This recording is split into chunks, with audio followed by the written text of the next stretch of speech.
Okay, want to welcome Ike Ikokwu to the program. Interesting life, very interesting. Born in Nigeria, son of an attorney and an accountant. Accountant. Came to the United States, and you've done paper routes and you've worked in restaurants. And I think a lot of people would hear your dad's an attorney, your mom's an accountant, that you had a silver spoon in your mouth, but obviously not. Not even close.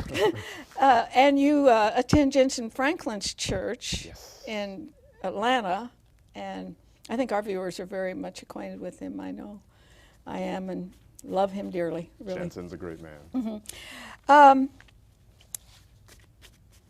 how old were you when you left Nigeria? I was a teenager. I was about 14 years old when I first left the country. And you spent some time in England? I did.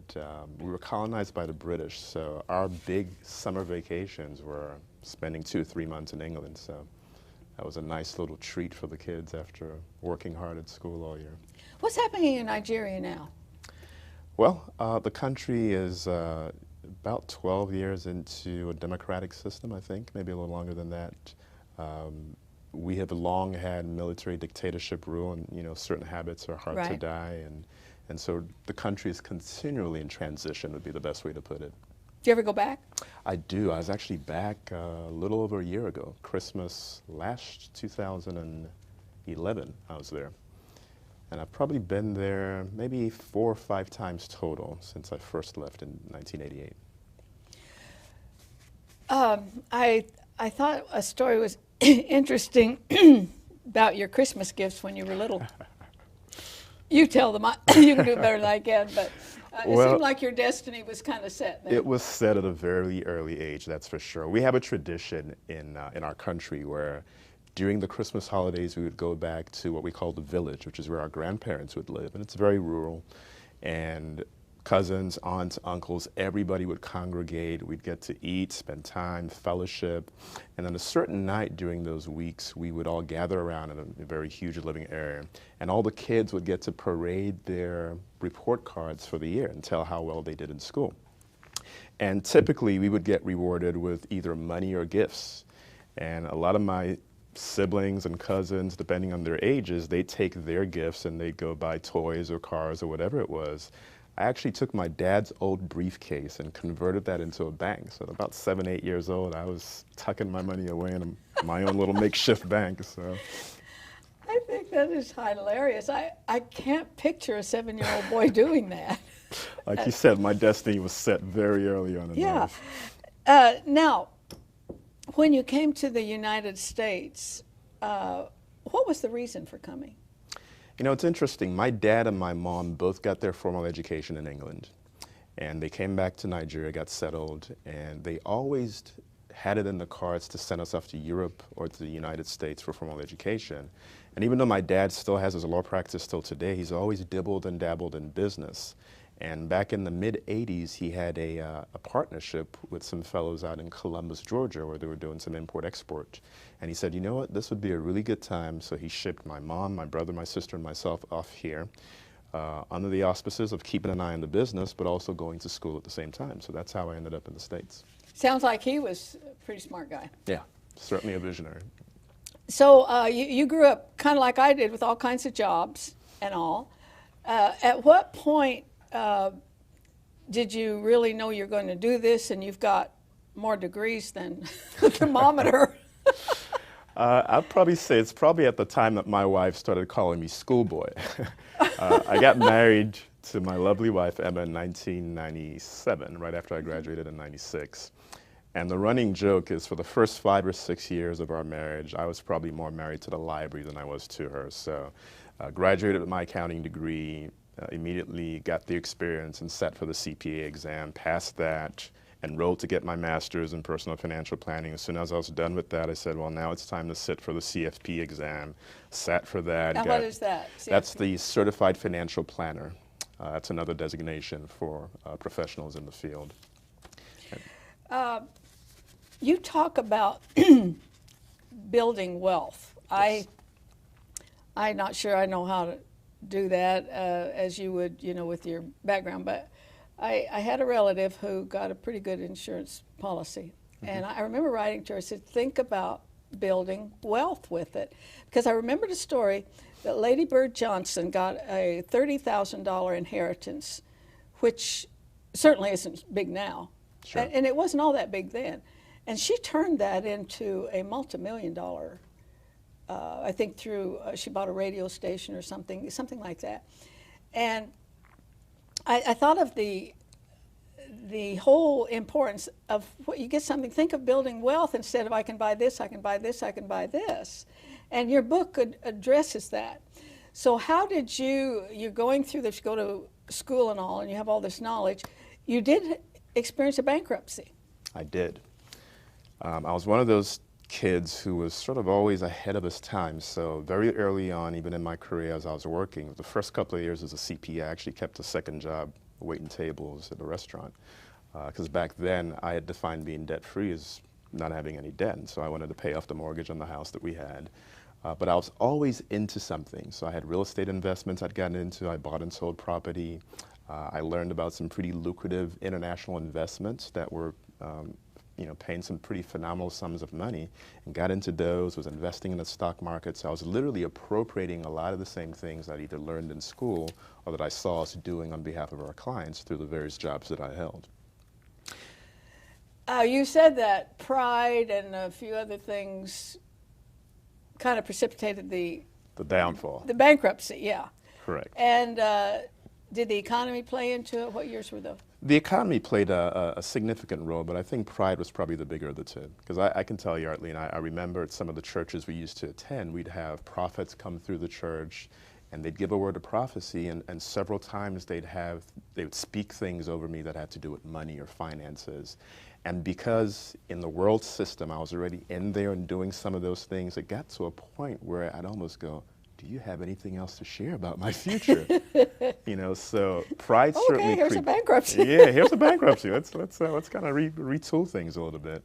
But what happened through the bankruptcy was my head got really big. 20-some-year-old kid and making more money than he could probably count. And God said, your priorities had shifted. And it was time now for me to kind of humble you and teach you some things that you need to know so that the next time around when I do bless you, not only will you be able to keep it, but you'll be able to share it with the world and empower others to really acquire the wealth that he desires for us. I think anybody who really sets out to walk with the Lord, they're going to hit a wall. Yes. And then what do you do from there? Nice. Do you get mad at God, or do you say, I'm with you? So if you just tuned in, I'm talking to Ike Ikokwu, and this is his book, Winning the Money Game. We're offering this book. Hope you've got your pencil handy. And we'll send it to you for that gift of at least $20, plus the shipping. And as I said at the top of the program, this is far more in detail book than anything that we've offered before. But it doesn't stray anywhere from those principles of Scripture that you've seen in other books. So that's 1-800-229-0059, or the address, Box 6922, Clearwater, Florida, 33758. And if you want to order this book, you can do so. Hope you got the information, because now I'd like to put up the website for my guest, and we'll leave it up for the rest of the program, because you can't make it without websites nowadays, can you, at all? I know. Okay, you achieved a lot of financial success, but then how did you rebuild after the bankruptcy? That has to be, I've had somebody close to me go through bankruptcy, and it is humiliating. It's just anything negative, that touches it, affects it. Absolutely. It's a very humbling experience. My wife and I share a joke where things were so bad at one point that I think for Christmas she made a card with just a piece of paper and stuck some gum in there and wrote some stuff in it. It's like, here. Sticky gum. But, how did it affect your family and all, your marriage? Well, it actually brought us close together. Good. It certainly solidified our relationship, and that's typically what adversity does. Adversity will either break you or it'll make you so much stronger and better off. And so that's what it did. It really strengthened the core of our relationship. Okay, and then what steps did you take to crawl out of it? Because if I remember right, you became kind of debt-free at the age of 34. This is after the bankruptcy. This is after about 5 years after the bankruptcy. I achieved what I would call financial independence. Did you have a build upon build, block upon block type block of upon plan? block, absolutely. And so for several years, because credit, the abuse of credit and misuse of credit can significantly impact your financial potential, we would not use credit cards. So we, for many years, would pay for everything with cash, specifically using our check card so we could track everything. But I was fortunate enough to open up my business and do some consulting and put myself in a position where I was making a good bit of money. And you know, I probably saved 70, 80% of our income for several years. And that helped accumulate a significant sum over the course of time. Did you work as a financial planner coming out, and you gradually got out of that? Now we're in a national financial crisis. You know what, Ike? If I managed my money like Congress, I would be living under a bridge right now. Sure. I wouldn't have a house, I wouldn't have a car. And you used the term financial insanity. That's good. Yes, kind of hits the nail on the head, doesn't it? Yeah, so how does just a normal person with a normal job navigate through this financial insanity? Well, it all starts with a budget, right? You can't come up with a solution until you know what the problem is. So budget seems to have gone out of flavor for a lot of people, but I tell you, it's the only way. If you don't direct your money where it should go, it'll go everywhere else other than where you want it to go. So people have to start with a budget, and I've got, you know, what I call my 3 R's for kind of coming up with a very simple budget. And the first step is to kind of make sure it's a real budget. And so a real budget implies that you're using your actual numbers. So you just can't take a stab as to how much you think you spend on groceries every month or on gas for the vehicle. You actually have to track it for 30 days, preferably 60, but at least 30 days to see where the money's going. Once you've identified where it's going, then you have to set some realistic targets for what you want to reduce and what you can reduce. So for instance, you've got a family of 4 that spends $1,600 a month on groceries. It's going to be pretty difficult to go from $1,600 a month in groceries down to $200. So maybe trying to drop that down to 14 to 12, etc. That's a realistic goal to set. And then the next thing to do is you've got to build in rewards into that whole budgetary process. So you don't get discouraged? You don't get discouraged. You can stay motivated till the end there. But you start with a budget. You try to identify what you've got coming in, what you've got going out, how much excess that you have. And now you have to figure out what's the best vehicle for you to use to make that money not just sit in a savings account and lose value, but actually grow and accumulate over the course of time. Yeah, you know, Stephanie, whom you met earlier, has been kind of an example of this, and they had debt, credit cards, and said they sat down, she and her husband, and did the numbers, said they made enough money. Oh, yeah. There was enough money there. A lot of people think they don't make enough to handle their lives. There's a ton there. It's where it's going is the issue. And when you make payments with cash, you don't track your expenditures, you use credit. Credit is such a necessary evil, but it gives a false sense of wealth. You know, studies have shown that when you make a payment on credit versus actually paying cash, there's a big difference. Because if you had to pay $250 for something and physically stand there and count each $10 or $20 bill, you start adding it up in your mind and you go, wow, that's maybe I don't need that purchase. But if all you have to do is swipe a card and not even think about it. Oh yeah, nowadays that's all you do. Yeah, a lot of you don't have to sign or anything. Now, you also stress the importance of husband and wife being together on this. Because sometimes you have a guy who likes to buy toys, and you have a wife that likes shoes. Sure. And I think that could be a huge hurdle in a marriage if you don't come together.